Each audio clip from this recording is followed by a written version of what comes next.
राजा तनी को अब लोड है करे के पड़ी अब तोहरा के वेट है लेकिन ए सुना सहल जाला राजा तनी को अब लोड है करे के पड़ी अब तोहरा के वेट है कुछ दिन बाद फिर होई बला कुछ दिन बाद फिर होई बला हे रानी हो लावा करुआ तेल लगा दी करी हैया में। अच्छा हे रानी हो लावा करुआ तेल लगा दी करी हैया में।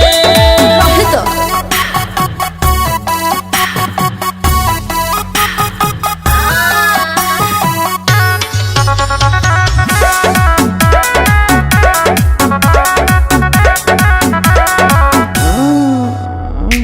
पिया के बात तनी माना ए रनिया।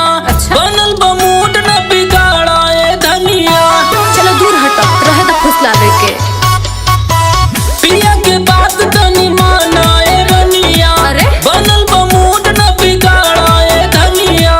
मानव ना बात तो हजार कृपया हो ना तो मुआ दे पाया जुए हो हे रानी हो लावा करुआ तेल लगा दी करी हैया में। ओहो हे रानी हो लावा करुआ तेल लगा दी करी हैया में। अच्छा ठीक बा लगा दो।